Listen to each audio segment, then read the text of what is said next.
আব্বু এবং আম্মু তারা বড়ই ভাগ্যবান, যাদের বুকের মানিক হলো হাফেজ। ও আমার জাতি, ও আমার সম্প্রদায়, ও আমার ভাই, ও আমার বন্ধু, তোমরা এক আল্লাহ ব্যতীত অন্য কারো ইবাদত করিও না। তখন তারা তাদের দোকানের মধ্যে দুইটা আঙ্গুল পুড়ে দিত, তাদের আঙ্গুল দ্বারা তাদের কানটা বন্ধ করে রাখত, তাদের মুখের সামনে পর্দা ফেলে দিত, মুখ লুকিয়ে নিত হযরত নূহ আলাইহিস সালামের কাছ থেকে। অর্থাৎ তুমি যাই বলো না কেন, তোমার কথার কোনো দাম নাই, তোমার কথা আমরা শুনতে চাই না, আমরা তোমার থেকে মুখ ফিরে নিলাম, তুমি এখান থেকে চলে যাও। তাবলীগের কিছু সাথী ভাইয়েরা আছে যারা এই দ্বীনি কাজের মধ্যে ব্যস্ত হয়ে পড়ে, দ্বীনি কাজের জন্য দাওয়াত দেয়, দ্বীনের জন্য, নামাজের জন্যে। যখন দোকানে দোকানে, পাড়ায় পাড়ায়, মহল্লায় মহল্লায় যায়, দোকানে যারা বসে আছে তারা বুঝতে পারে যে ওই যে আসতেছে, এখনই তো আমাদেরকে দ্বীনের কথা বলবে, তারা দোকান থেকে উঠে চলে যায়। কথা বলুন ঠিক কিনা? হযরত নূহ আলাইহিস সালাতু ওয়াস সালাম যখন তাদেরকে দ্বীনের দাওয়াত দিতেন যে তোমরা দ্বীনের পথে ফিরে আসো, আল্লাহর পথে ফিরে আসো, তখন তার জাতি বলতো যে নিশ্চয়ই তুমি পথভ্রষ্ট, নিশ্চয়ই তুমি গুমরাহির মধ্যে আছো, নাউজুবিল্লাহ। যে আমরা তোমাদের কিভাবে, আমরা তোমার অনুসরণ কিভাবে করব? আমরা তো দেখতে পাই যারা তোমাদের অনুসরণ করে তারা শুধুমাত্র নিম্ন শ্রেণীর লোকেরা, যারা গরিব, যারা নিম্ন শ্রেণীর, তারা তোমাদের অনুসরণ করে। আমরা তোমাদের অনুসরণ কিভাবে করতে পারি? বর্তমান যুগেও এক শ্রেণীর সুশীল সমাজ তারা মনে করে যে মাদ্রাসায় পড়বে তো যারা গরিবের সন্তান তারা মাদ্রাসায় পড়বে, আমার টাকা আছে, আমার পয়সা আছে, আমার সন্তানকে কেন আমি মাদ্রাসায় পড়াবো? কথা বলেন ঠিক কিনা? আছে না? ওই যে নূহ আলাইহিস সালামের যুগে যেভাবে বলতো যে যে তোমার অনুসরণ তো তারা করে যারা হলো নিম্ন শ্রেণীর লোক, গরিব লোক, তারা তোমার অনুসরণ করবে, আমরা কেন তোমার অনুসরণ করতে যাব? ঠিক বর্তমানেও ওই যে নূহ আলাইহিস সালামের জাতির মতো বলে যে আমার সন্তান কেন মাদ্রাসায় যাবে, আমার সন্তান কেন দ্বীন শিখবে, আমার সন্তান এই হবে, আমার সন্তান ওই হবে। একই অবস্থা।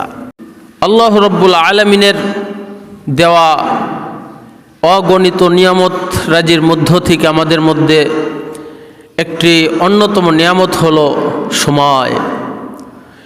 এই সময়ের ঠিক হিসাব রাখার জন্য আল্লাহ রাব্বুল আলামিন আমাদেরকে সেকেন্ড সেকেন্ড থেকে মিনিট, মিনিট থেকে ঘন্টা, ঘন্টা থেকে দিন, দিন থেকে সপ্তাহ, সপ্তাহ থেকে মাস, মাস থেকে বছর, এভাবে আমাদেরকে দান করেছেন।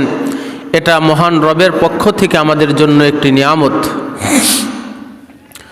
যদি কোনো কিছুর হিসাব যদি না থাকতো তাহলে আমাদের সব কিছু উলট পালট হয়ে যেত, আমরা কোনো কিছুই ঠিক মতো করতে পারতাম না। বলেন, পারতাম আমরা? যদি মিনিট, ঘন্টা, দিন রাত সময় যদি নির্ধারিত না থাকতো তাহলে কি কাজকর্ম, এই যে মনে করেন আজকে জুমার নামাজ, আমরা এই জুমার নামাজটাই কখন পড়ব, এই দিন তারিখ যদি নির্ধারিত না থাকতো তাহলে কি আমরা এই নির্দিষ্ট টাইমে মসজিদে আসতে পারতাম না। এজন্য আল্লাহ রাব্বুল আলামিনের পক্ষ থেকে দিন তারিখ, মাস, বছর একটি নিয়ামত। এই নিয়ামতের মধ্য থেকে এই 12টি মাস যে আল্লাহ রাব্বুল আলামিনের একটি নিয়ামত, এই 12টি মাসের মধ্যে অন্যতম মাস হলো 4টি। অন্যতম মাস কয়টি? 4টি। আল্লাহ রাব্বুল আলামিন পবিত্র কোরআনে বলেন, ইন্না ইদ্দাতাশ শুহুরি ইনদাল্লাহি ইসনা আশারা শাহরান ফি কিতাবিল্লাহি ইয়াওমা খালাকাস সামাওয়াতি ওয়াল আরদা মিনহা আরবাআতুন হুরুম। প্রকৃতপক্ষে আল্লাহ রাব্বুল আলামিনের নিকট মাসসমূহের হিসাব 12টি মাস। এই 12টি মাসের যে হিসাব, এটা সেই সময় থেকেই যখন আল্লাহ রাব্বুল আলামিন আসমান জমিন সৃষ্টি করেছেন। আল্লাহ রাব্বুল আলামিন যখন আসমান জমিন সৃষ্টি করেছেন, সেই সৃষ্টির সূচনা লগ্ন থেকেই আল্লাহ রাব্বুল আলামিনের নিকট মাস কয়টি? 12টি। আমরা অনেকেই মনে করি যে মনে হয় এই যে আরবি সন, চাঁদের হিসাব, এটা মনে হয় পরবর্তীতে মনে হয় আবিষ্কৃত, নয়া আবিষ্কৃত না। যে হুজুর তাহলে বর্তমান 1446 হিজরি সন চলে, আর ইংরেজি মাস হয়ে গেছে 2025 সন, তাহলে পিছিয়ে কেন? আল্লাহ রব্বুল আলামিনের নিকট মাসসমূহের হিসাব সেই আদিকাল থেকেই চলে আসছে, কিন্তু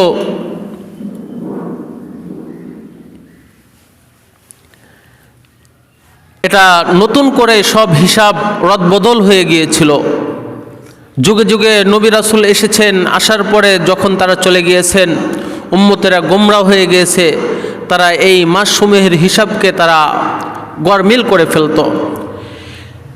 যাই হোক, যেটা বলতেছিলাম, আল্লাহ রব্বুল আলামিনের নিকট এই মাসসমূহের হিসাব 12টি, এর হিসাবটা সেই আদিকাল থেকেই, অর্থাৎ আল্লাহ রব্বুল আলামিন যখন আসমান জমিন সৃষ্টি করেছেন তখন থেকেই এই 12টি মাসের মধ্য থেকে 4টি মাস, মিনহা আরবাতুন হুরুম, 4টি হারাম মাস। এই হারাম দ্বারা উদ্দেশ্য হলো সম্মানিত মাস, আবার হারাম দ্বারা হারাম উদ্দেশ্য আমি ব্যাখ্যা করব।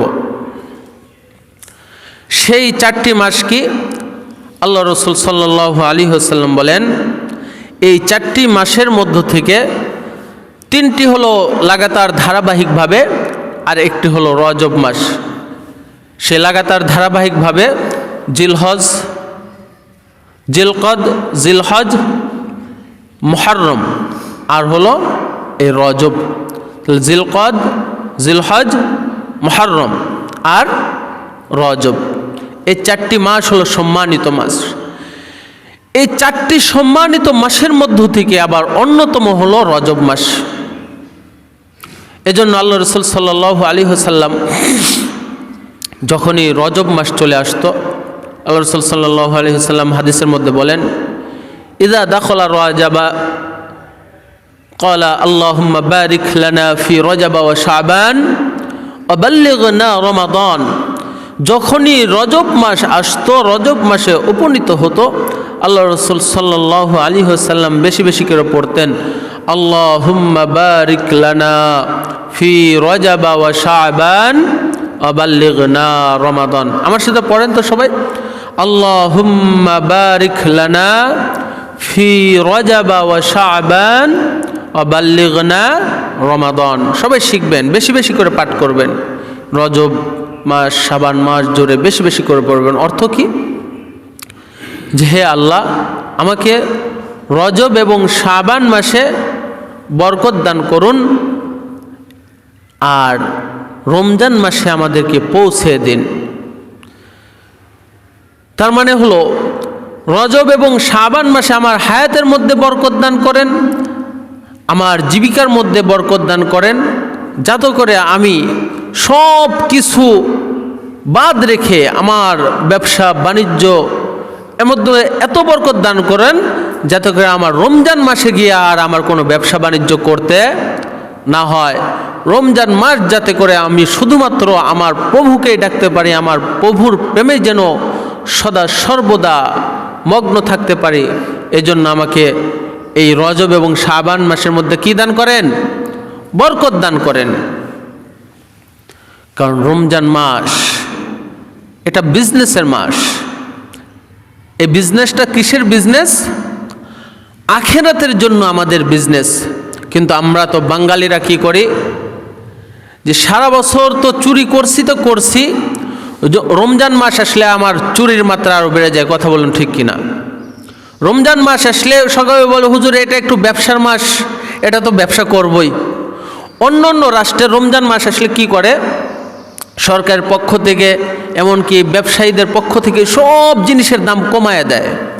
এমনকি মনে করেন ফলের দোকানের সামনে ঝুড়ি রেখে দেয়, যে আপনি 100 টাকার ফল কিনলেন, 10টা ফল হয়েছে, আপনি যাতে করে 9টা নিয়ে যান, আর একটা ওই ঝুড়ির মধ্যে রেখে যান, যাতে করে যারা গরিব আছে তারা যাতে করে ওই ঝুড়ি থেকে কি করে নিয়ে যেতে পারে, তার চাহিদা অনুযায়ী নিয়ে যেতে পারে। আর আমাদের বাংলাদেশ চোরের দেশ। এই দেশে কি হয়, রমজান মাস আসলে আরও সব কিছুর দাম বেড়ে যায়। যাই হোক, আল্লাহ রসুল সাল্লাল্লাহু আলাইহি ওয়াসাল্লাম বলেন যে, আল্লাহুম্মা বারিক লানা ফি রজবা ওয়া শাবান ওয়া বাল্লিগনা রমাদান। হে আল্লাহ, তুমি আমাদেরকে রজব এবং শাবান মাসে আমাদেরকে বরকত দান করেন এবং রমজান পর্যন্ত আমাদেরকে পৌঁছায় দেন, রমজানে আমাদেরকে উপনীত করে দেন। তাহলে আমাদেরও এই দোয়াটা বেশি বেশি করে দরকার আছে কিনা? এজন্য বেশি বেশি করে এই দোয়াটা পাঠ করবেন ইনশাল্লাহ। এখন আমার কথা হলো যে হুজুর, রমজান রজব মাস এত সম্মানিত মাস, এর কারণ কি? রজব মাস সম্মানিত মাস হওয়ার কারণ হলো, এক নম্বর কারণ হলো স্বয়ং আল্লাহ রব্বুল আলামিন এই 4টি মাসকে সম্মানিত করেই কি করেছেন? সৃষ্টি করেছেন। এটা হলো এক নম্বর কারণ, যে আল্লাহ রব্বুল আলামিন সম্মান দিয়েছেন, যার কারণে কি এর সম্মান। এখন আসেন দুনিয়াবি হাইসিয়তেও, সেই জাহিলিয়াতের যুগেও যখন মানুষ সদা সর্বদা যুদ্ধে আর কি অন্যায় অশ্লীল কাজে মারামারি হানাহানি যাদের নিত্য নৈমিত্তিক ব্যাপার ছিল, সেই সময়েও তারা এই রজব মাসে তারা কোনো যুদ্ধ বিগ্রহ করতো না। রজব মাসের মধ্যে তারা কোনো যুদ্ধ করতো না, যার কারণে সেই সময় থেকেও রজব মাসকে তারাও কি করে আসে, সেই জাহিলিয়াতের যুগের কাফেররাও এই রজব মাসের কি দিয়েছে? সম্মান দিয়েছে। দ্বিতীয় নম্বর কারণ হলো যে অন্য মাসের তুলনায় এ মাসে গুনাহের ভয়াবহতা অনেক বেশি। এ মাসে নেকি অর্জন করলে যেভাবে নেকির পরিমাণ অনেক বেশি হয়ে যায়, আল্লাহ রব্বুল আলামিন নেকিকে অনেক বৃদ্ধি করে দেন, ঠিক তেমনইভাবে এ মাসে যদি গুনাহ করা হয়, এই গুনাহের মাত্রাটাও বেড়ে যায়, এই গুনাহের শাস্তিও অনেক ভয়াবহতা অনেক বেশি হয়ে যায়। এজন্য এই মাস থেকেই গুনাহ থেকে বাঁচার চেষ্টা করা, যেহেতু গুনাহ থেকে বাঁচার জন্য চেষ্টা করার সদা সর্বদাই তো করতে হবে, তার মধ্য থেকেও বিশেষভাবে রজব মাসে গুনাহ থেকে বেঁচে থাকার আপ্রাণ চেষ্টা করা, এই জন্য এই রজব মাসের গুরুত্ব অনেক বেশি। 3 নম্বর কারণ হলো, যারা হজ এবং উমরা করবে, এই রজব মাস থেকেই হজের উদ্দেশ্যে মানুষ কি করে সফরে বের হয়ে যায়। যদিও এখন এত আগে যেতে হয় না, এখন পথ ভালো, চলার রাস্তা ভালো, এখন তো মানুষ চাইলে একদিনের মধ্যে চলে যেতে পারে বিমান যোগে, কিন্তু সেই সময় তো এরকম ব্যবস্থা ছিল না। একটু কল্পনা করেন তো, যে বাংলাদেশ থেকে পায়ে হেঁটে কিংবা উট যোগে যদি আমাদেরকে হজ করা লাগতো, কয় মাস লাগতো, কতদিন লাগতো? মোটামুটি 4 মাস 6 মাস কিন্তু লেগে যেত। এই জন্য সেই সময় এই রজব মাস থেকে হজ এবং উমরা করার উদ্দেশ্যে সারা পৃথিবীর প্রান্ত থেকে প্রান্ত অনেক মানুষ হজ এবং উমরার উদ্দেশ্যে চলে আসতো। আর এই সময়টায় ডাকাত দলরা কিন্তু এই যে কাফেলা, হজ এবং উমরার যে কাফেলা আছে, তাদেরকে আক্রমণ করতে পারতো, তাদের কাছ থেকে লুটতরাজ করতে পারতো, যাতে করে এই হজ এবং উমরার সময় যাতে করে হজের কাফেলার মধ্যে কোনো আক্রমণ না করে, লুটতরাজ যাতে না করে। এজন্য আল্লাহ রব্বুল আলামিনও যেইভাবে রজব মাসের সম্মান দিয়েছেন, ঠিক তেমনইভাবে জাহিলিয়াতের যুগের মানুষরাও এই রজব মাসের সম্মান তারা দিয়েছেন। এই রজব মাস আসলে তারা আর যত ডাকাতি হোক, যত এমনকি তাদের বাবার খুনিকেও যদি তারা পায়, তাকেও তারা শাস্তি দিত না। শুধু কিসের কারণে? এই রজব মাসের বরকতের কারণে, এই রজব মাসের সম্মানের কারণে।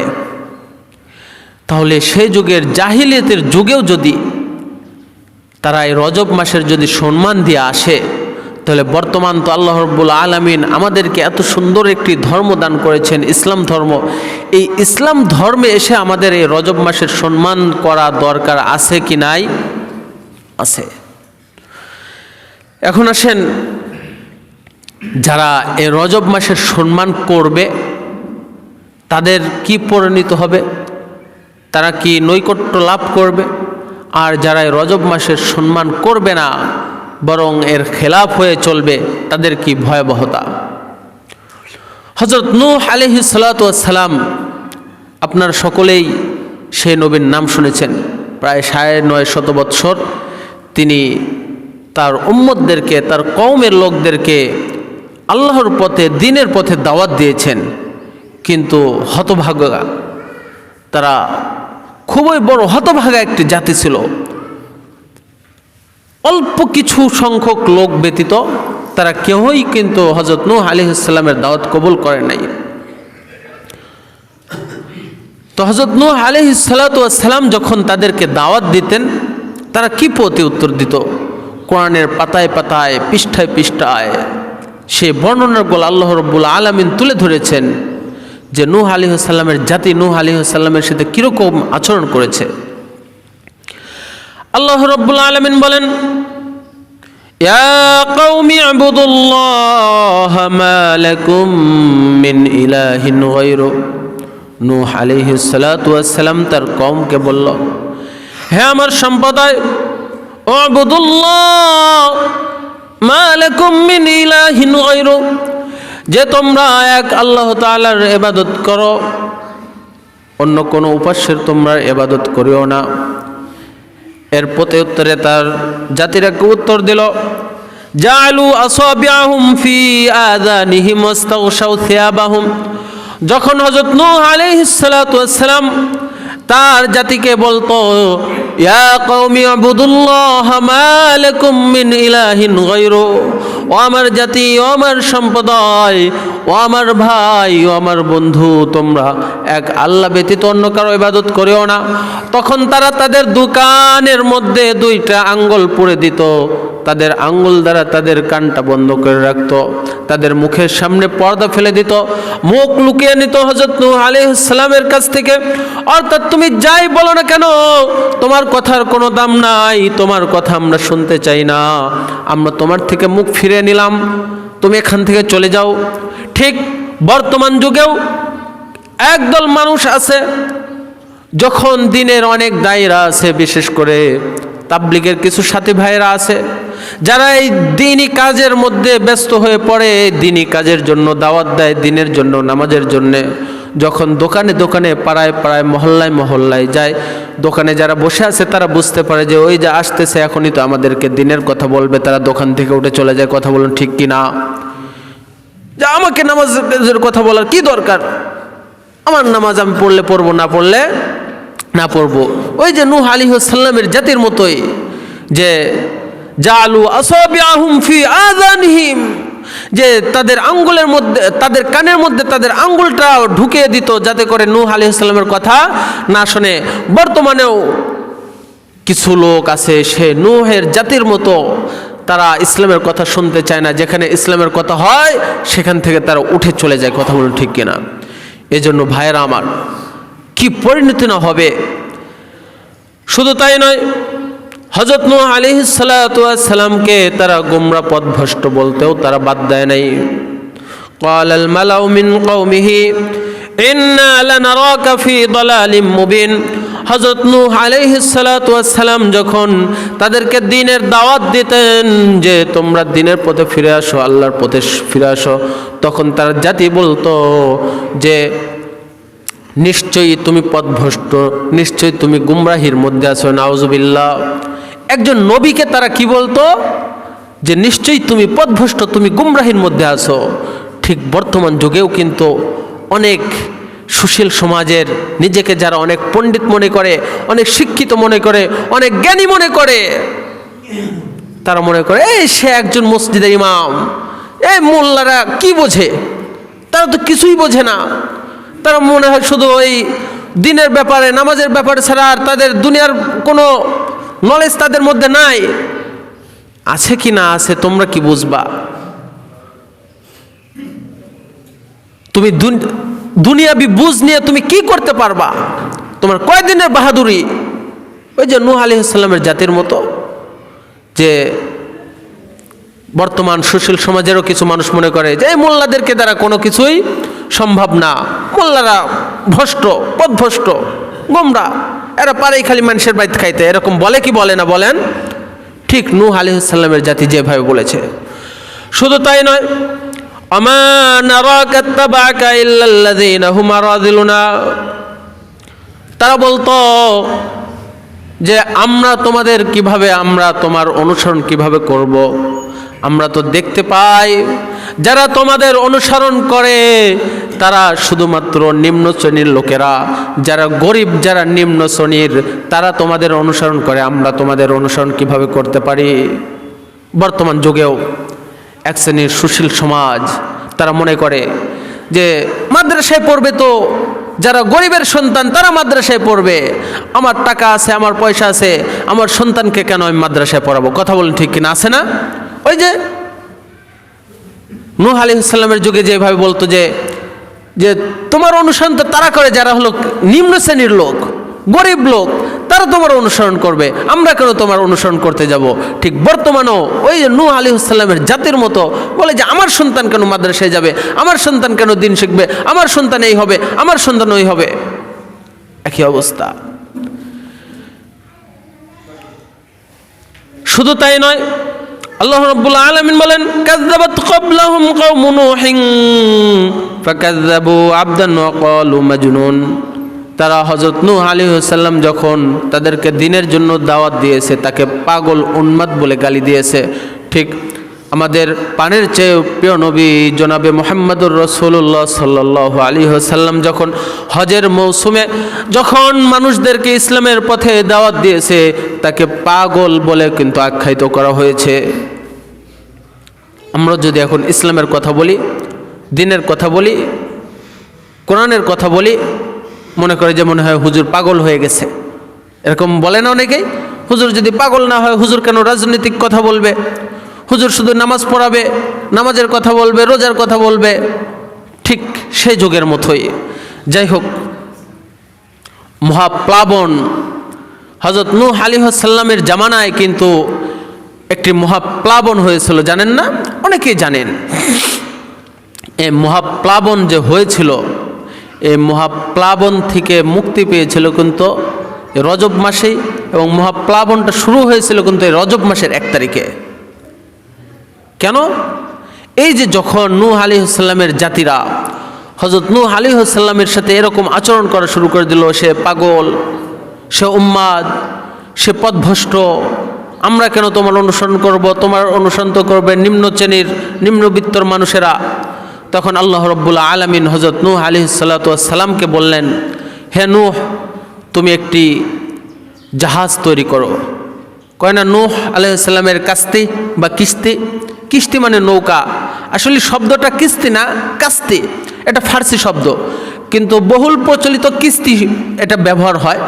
যাই হোক, কিস্তি বলেন, কাস্তি বলেন, সেই সময়ের জাহাজ। আল্লাহ রাব্বুল আলামিন বললেন যে তুমি একটি জাহাজ তৈরি করো। নূহ আলাইহিস সালাম একটি জাহাজ তৈরি করলেন। তাফসীরের মধ্যে পাওয়া যায় যে সেই জাহাজটির লম্বা ছিল 300 হাত। সেই সময় লম্বা ছিল কত হাত? 300 হাত লম্বা, 50 হাত চওড়া, আর 30 হাত হলো এই যে উঁচু।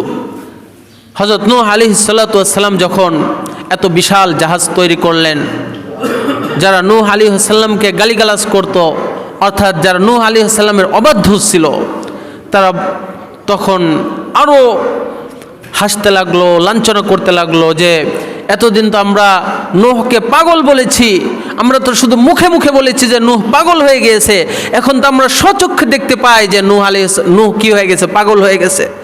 নূহ আলাইহিস সালামের সাথে তামাশা করতো, হ্যাঁ নূহ, তুমি কি এই জাহাজ রাস্তা দিয়ে চালাইবা না আকাশ পথে চালাইবা? এখন আমরা অনেকে বলি না, যেমন অনেকে উপহাস করে বলি যে সে এমনভাবে গাড়ি চালাচ্ছে মনে হয় যে হেলিকপ্টার নিয়ে উঠতেছে। এরকমভাবে নূহ আলাইহিস সালামকেও এভাবে লাঞ্ছনার সুরে বলতে থাকলো যে সমুদ্র এখান থেকে কত দূরে, কোথাও পানি নাই, তুমি জাহাজ তৈরি করতেছে, জাহাজ কি তুমি আকাশে উড়াইবা? আল্লাহ রাব্বুল আলামিন এই রজব মাসের 1 তারিখে আল্লাহ তাআলার নির্দেশে হযরত নূহ আলাইহিস সালাম এবং যারা তার সাথে একমাত্র আল্লাহ তাআলার ইবাদত করত, অর্থাৎ যারা আল্লাহ রাব্বুল আলামিনকে এক আল্লাহ হিসাবে গ্রহণ করেছিল, তারা এই নৌকাতে আল্লাহ তাআলার নির্দেশে আরোহণ করলেন, উঠে গেলেন। এই রজব মাসের 1 তারিখে আল্লাহ রাব্বুল আলামিন এত মুষলধারে বৃষ্টি দেওয়া শুরু করলেন এবং জমিনের নিচ থেকে জমিন ফেটে পানি এমনভাবে ওঠা শুরু হয়ে গেল, পাহাড়ের মতো ঢেউ, মুহূর্তের মধ্যে সব কিছু ধূলিসাৎ হয়ে গেল। হযরত নূহ আলাইহিস সালামের জাতিকে মহাপ্লাবন দিয়ে ধ্বংস করে দিলেন। আর যারা এক আল্লাহ তাআলার ইবাদত করত, এক আল্লাহকে ইলাহ হিসাবে গ্রহণ করেছিল, আল্লাহ রাব্বুল আলামিন তাদেরকে নাজাত দিয়ে দিলেন। সুবহানাল্লাহ। ঠিক সেই সময়ের মতো এখনও যারা এই রজব মাসকে সম্মান করবে, এই রজব মাসের যে সকল আমল আছে, রজব মাসের যেগুলো করণীয় বিষয় আছে, এই করণীয় বিষয়গুলোকে যারা প্রাধান্য দিবে, আল্লাহ রাব্বুল আলামিন তাদেরকে নাজাত দিয়ে দিবেন। আর যারা এই রজব মাস পাওয়ার পরেও রজব মাসের কদর করলো না, এই রজব মাসের মধ্যে আরও তাদের গুনাহের মাত্রা বাড়িয়ে দিল, গুনাহের কাজের মধ্যে লিপ্ত থাকতেই থাকলো, আল্লাহ রাব্বুল আলামিন ওই নূহ আলাইহিস সালামের জাতির মতো তাদেরকেও ধ্বংস করে দিবেন। বিষয়টা এমন না? এই জন্যই আল্লাহ রাব্বুল আলামিন এই রজব মাসের অনেক সম্মান দিয়েছেন। ফাআখাযাহুমুত তুফান আহুম যালিমুন।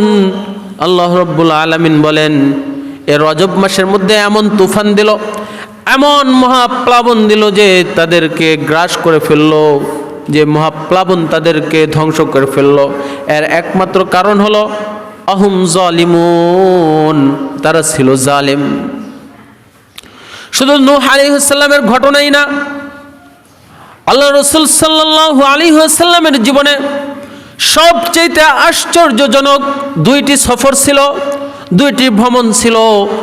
এই দুইটি ভ্রমণের মধ্যে একটি সফর বা একটি ভ্রমণ ছিল আনন্দের ভ্রমণ, আনন্দের সফর, আর আরেকটি ভ্রমণ ছিল দুঃখের ভ্রমণ, কষ্টের ভ্রমণ, কষ্টের সফর।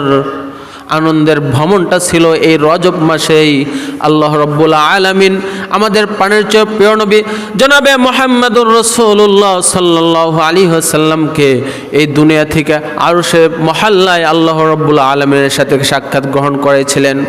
অর্থাৎ এই রজব মাসে মেরাজ, অর্থাৎ আল্লাহর সাথে সাক্ষাৎ লাভ করা হয়েছিল এই রজব মাসে।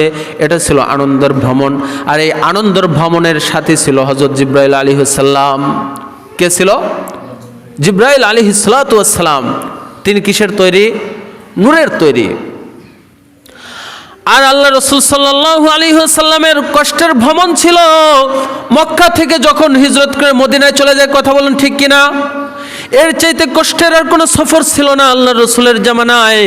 আল্লাহ রসুলের জীবদ্দশায় এই নিজ মাতৃভূমি ত্যাগ করে, নিজ মাতৃভূমি থেকে হিজরত করে মক্কা থেকে মদিনায় যাইতে যে সফর ছিল, এর চাইতে কষ্টের আর দুঃখের কোনো সফর ছিল না।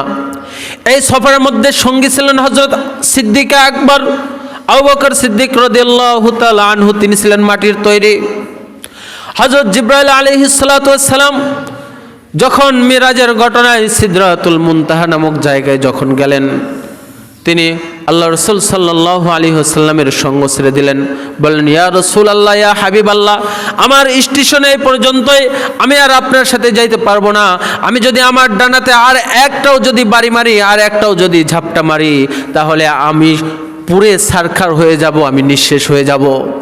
কিন্তু সিদ্দিক আকবর হযরত আবু বকর সিদ্দিক রাদিয়াল্লাহু তাআলা আনহু, তিনি প্রতিটি পদক্ষেপে তিনি তার মৃত্যুকে সাথে নিয়ে, মৃত্যুকে স্বাগত জানিয়ে আল্লাহ রাসূল সাল্লাল্লাহু আলাইহি ওয়াসাল্লামের সাথে হিজরত করেছেন।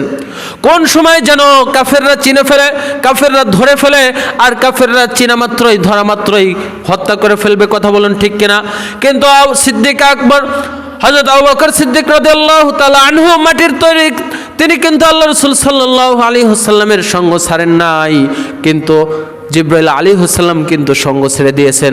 এই কারণে আল্লাহ রাব্বুল আলামিন নূরের তৈরি ফেরেশতা থেকেও আল্লাহ রাব্বুল আলামিন মাটির তৈরি মানুষকে বেশি সম্মান দিয়েছেন। সুবহানাল্লাহ। শুধু তাই নয়, হযরত আদম আলাইহিস সালাতু ওয়াস সালাম তিনি ছিলেন মাটির তৈরি। আল্লাহ রাব্বুল আলামিন মাটি দিয়ে তৈরি করার পর সমস্ত ফেরেশতাদেরকে বললেন, ওয়াইজ কুলনা লিল মালাইকাতি ইসজুদু লিআদম ফাসাজাদু ইল্লা ইবলিস। ও সকল ফেরেশতার দল, তোমরা সকলে আদমকে সিজদা করো। তারা সকলে আদমকে সিজদা করলো, কিন্তু ইবলিস ব্যতীত ইবলিস সিজদা করলো না। আল্লাহ রাব্বুল আলামিন নূরের তৈরি ফেরেশতা দিয়ে মাটির তৈরি মানুষকে সিজদা করাইছেন কি করার নাই? কিন্তু বর্তমানে একদল সুন্নি ভাইরা আছে, তারা বলে আল্লাহ রসুল সাল্লাল্লাহু আলাইহি ওয়াসাল্লাম মাটির তৈরি না নূরের তৈরি। তারা বলে নূরের তৈরি। তারা আল্লাহ রসুল সাল্লাল্লাহু আলাইহি ওয়াসাল্লামকে অতি ভক্ত করতে যেয়ে, অতি ভালোবাসা দিতে গিয়ে তার মানটা কমায় না বাড়ায়, একটু বললে পরে বুঝবেন। জান্নাতের মধ্যে জান্নাতের দুলহা বা জান্নাতের জামাই, জান্নাতের বর হবে মানুষ। তারা কিসের তৈরি? মাটির তৈরি। আর যারা ফেরেশতা থাকবে তারা থাকবে জান্নাতের দারোয়ান, আমার আপনার সেবক। তারা কিসের তৈরি? নূরের তৈরি। তাহলে নূরের তৈরি ফেরেশতারা হবে আমাদের মাটির তৈরি মানুষের দারোয়ান, সেবক। আর আমরা আমাদের রাসূল সাল্লাল্লাহু আলাইহি ওয়াসাল্লামকে, ওই যে কথায় আছে না যে অতি ভক্তি চোরের লক্ষণ, আল্লাহ রাসূল সাল্লাল্লাহু আলাইহি ওয়াসাল্লামের উপর অতি ভালোবাসা দেখাইতে গিয়ে আল্লাহ রাসূল সাল্লাল্লাহু আলাইহি ওয়াসাল্লামকে যারা নূরের তৈরি বলে, এখন আপনারা বলেন আল্লাহ রাসূলের মানটা কমাইলো না বাড়াইলো? কমাই দিল না? বলে যে আল্লাহ রাসূল সাল্লাল্লাহু আলাইহি ওয়াসাল্লাম নূরের তৈরি। কিন্তু দেখেন, এই পৃথিবীতেও সর্বপ্রথম হযরত আদম আলাইহিস সালামকে যখন আল্লাহ রাব্বুল আলামিন মানব রূপে সৃষ্টি করেছেন, তখনই কিন্তু এই নূরের তৈরি ফেরেশতা দিয়ে তাকে কি করাইছে? সিজদা করাইছে। করেন নাই? করাইছে। তারপরে যখন আমরা জান্নাতে যাব, তখনও কিন্তু এই সকল ফেরেশতারা কিন্তু আমাদের সেবক হবে, আমাদের খাদেম হবে, আমাদের দারোয়ান হবে। তাহলে আল্লাহ রাব্বুল আলামিন এই মাটির তৈরি মানুষকে এত সম্মান দিয়েছেন। শুধু তাই নয়, হযরত আদম আলাইহিস সালাম মাটির তৈরি, নূহ আলাইহিস সালাম মাটির তৈরি, ইব্রাহিম আলাইহিস সালাম মাটির তৈরি, নূহ আলাইহিস সালাম মাটির তৈরি, হযরত মূসা আলাইহিস সালাম মাটির তৈরি, হযরত ঈসা আলাইহিস সালাম মাটির তৈরি। সকলে মাটির তৈরি হলে জনাবে মুহাম্মদুর রাসূলুল্লাহ সাল্লাল্লাহু আলাইহি ওয়াসাল্লামকে কেন আবার নূরের তৈরি করবেন? কুল ইন্নামা আনা বাশারুম মিথলুকুম ইউহা ইলাইয়া ওয়া ইন্নামা ইলাহুকুম ইলাহু ওয়াহিদ। আল্লাহ রাব্বুল আলামিনের আল্লাহ রাসূল সাল্লাল্লাহু আলাইহি ওয়াসাল্লাম বলেন যে আমিও তোমাদের মতোই একজন মানুষ, শুধু তোমাদের মধ্যে আর আমার মধ্যে পার্থক্য হলো যে আমার নিকট ওহী আসে আর তোমাদের নিকট ওহী আসে না। অর্থাৎ আমিও তোমাদের মতোই রক্তে মাংসে গড়া মানুষ, আমার নিকট ওহী আসে। আল্লাহ রাব্বুল আলামিন হযরত জিবরাইল আলাইহিস সালামের মাধ্যমে ওহী প্রেরণ করতেন, সরাসরি আল্লাহ তাআলার বার্তা পাঠাইতেন যা আমার নিকট আসে তোমাদের নিকট আসে না। তাছাড়া সব কিছু তোমাদের মতোই। দেখেন, যারা নূরের তৈরি ফেরেশতা তারা কি কখনো খায়? খায় না। খায় না, পান করে না, পেশাব নাই, পায়খানা নাই, তাদের কোনো স্ত্রী নাই, কোনো কিছু নাই। কিন্তু জনাবে মুহাম্মদুর রাসূলুল্লাহ সাল্লাল্লাহু আলাইহি ওয়াসাল্লামের সব কিছুই ছিল না। তিনি উহুদের ময়দানে দান মোবারক শহীদ হয়েছে, রক্ত ঝরেছে না? আল্লাহ রাসূল সাল্লাল্লাহু আলাইহি ওয়াসাল্লাম যখন তায়েফে গিয়েছেন, তায়েফবাসীরা যখন পাগল বলে ভোকাটে ছেলেরা যখন পাথর নিক্ষেপ করেছে, আল্লাহ রাসূল সাল্লাল্লাহু আলাইহি ওয়াসাল্লামের সমস্ত শরীর থেকে রক্ত বের হয়ে জুতা মোবারক পর্যন্ত লাল হয়ে গিয়েছে। তাহলে তিনি যদি মাটির তৈরি না হতেন, যদি নূরের তৈরি হতেন, তার মধ্যে রক্ত থাকতো? আর এই রক্তটা কিসের তৈরি? রক্তটাও কিন্তু মাটি। আমার আপনার শরীর কিন্তু মাটি। এটা বোঝার জন্য আরও এই শীতের দিন আরও ভালো হয়েছে, আপনারা একটু কি করবেন, শরীরে একটু আঁচড় কাটবেন, দেখবেন যে সাদা হয়ে যায় না। কেন? এর কারণ হলো আপনার মাটির তৈরি। কিসের এত অহংকার আমার আপনার? আমরা মাটির তৈরি মানুষ। আল্লাহ রাসূল সাল্লাল্লাহু আলাইহি ওয়াসাল্লামের স্ত্রী ছিল, তিনি খাইতেন, পান করতেন, পেশাব করতেন, পায়খানা করতেন। কিন্তু আমরা যারা বলি নূরের তৈরি, তাহলে তারা ভুলের মধ্যে আছে না কেন? এই জন্য প্রিয় ভাইয়েরা আমার, যাই হোক, আমার বলার উদ্দেশ্য এটা না যে আল্লাহ রাসূল সাল্লাল্লাহু আলাইহি ওয়াসাল্লাম নূরের তৈরি ছিলেন নাকি মাটির তৈরি, সেটা বিষয় না। মূল বিষয় হলো এই রজব মাসের মধ্যে এই মাটির তৈরি মানুষকে আল্লাহ রাব্বুল আলামিন আরশে আজিমে তার মেহমান বানিয়েছেন, যেখানে নূরের তৈরি ফেরেশতারও যাওয়ার সামর্থ্য ছিল না। এই জন্য এই রজব মাসের অনেক সম্মান। আল্লাহ রাব্বুল আলামিন যেন আমাদেরকেও এই রজব মাসের যে ফজিলত, গুরুত্ব, আমাদেরকেও যেন মানার তৌফিক দান করেন। তাহলে আমরা জানতে পারলাম। আরও অনেক বিষয় আছে, বেশি সময় না, আমি সংক্ষেপে বলে দিই। রজব মাসের কিছু গুরুত্বপূর্ণ আমল, সেটা হলো যে অন্যান্য মাসের তুলনায় এই মাসের সকল আমল বাড়িয়ে দেওয়া। নফল নামাজ, নফল রোজা, বিশেষ করে রোজাটা আল্লাহ রাসূল সাল্লাল্লাহু আলাইহি ওয়াসাল্লামের জীবদ্দশায় আল্লাহ রাসূল সাল্লাল্লাহু আলাইহি ওয়াসাল্লামের সাহাবীরা বলেন যে রমজান মাসের পরে সবচেয়ে বেশি রোজা রাখতেন এই রজব এবং শাবান মাসে। তাহলে আমরা এর থেকে একটা আমল পাইলাম যে রজব এবং শাবান মাসে বেশি বেশি রোজা রাখা। যদি আমরা পুরো মাস নাও পারি, কমপক্ষে আল্লাহ রাসূল সাল্লাল্লাহু আলাইহি ওয়াসাল্লাম বলেন যে তোমরা যদি রজব মাসে বা রোজা রাখতে চাও, কমপক্ষে আইয়ামে বীজ অর্থাৎ আরবি মাসের 13, 14, 15 তারিখ এই 3টা দিন কমপক্ষে কি করো, রোজা রাখো। যদি না পারো, প্রতি সোমবার এবং বৃহস্পতিবার তোমরা রোজা রাখো। কেন? এটা তো সারা বছরের আমল, তারপরেও তোমরা যদি নাও পারো কমপক্ষে রজব শাবান মাসে এই রোজাগুলো রাখো। কেন? এই 2 দিনের রোজার কেন এত ফজিলত? আমরা যত আমল করি আল্লাহ তাআলার কাছে পেশ করা হয় এই সোমবার আর বৃহস্পতিবার। তো আল্লাহ রাসূল সাল্লাল্লাহু আলাইহি ওয়াসাল্লাম বলতেন যে আমি চাই না যে আমার আমল আল্লাহ তাআলার নিকট পেশ করা হবে সেই সময় আমি রোজাদার থাকবো না। তো আল্লাহ রাসূল সাল্লাল্লাহু আলাইহি ওয়াসাল্লাম তিনি ছিলেন আচ্ছা গুনাহমুক্ত ছিলেন। তিনি যদি এই রোজা অবস্থায় চায় যে আমার আমলটা আল্লাহ তাআলার কাছে পৌঁছায়, আপনি তো গুনাহগার, কমপক্ষে রোজা থাকলে তো আমরা গুনাহ থেকে বেঁচে থাকতে পারি। এজন্য প্রিয় ভাইয়েরা আমার, রজব মাসে বেশি বেশি রোজা রাখবো। হ্যাঁ, তবে আমরা অনেকে অনেক অতিরঞ্জন করে ফেলি। রজব মাসে আসলে মেরাজের উদ্দেশ্যে রোজা রাখি। নির্দিষ্ট কোনো রোজা নাই, রজব মাসের নির্দিষ্ট কোনো কি নাই, রোজা নাই যে অমুক দিনই এই কয়েকটা অমুক তারিখে, এমন কোনো নাই। এমনি আল্লাহ রাসূল সাল্লাল্লাহু আলাইহি ওয়াসাল্লাম যে কোনো দিন কি করবেন, রজব মাসে বেশি বেশি করে রোজা রাখবেন, বা রজব মাস উপলক্ষে আমি ভালো মন্দ খাবো, এরকমও কোনো কিছু নাই। তো আল্লাহ রাব্বুল আলামিন আমাকে সহ আপনাদেরকে রজব এবং শাবান এই 2 মাসে বেশি বেশি রোজা এবং নফল ইবাদত করা তৌফিক দান করুন। সকলে বলি আমিন। ওয়া আখিরু দাওয়ানা আলহামদুলিল্লাহি রাব্বিল আলামিন।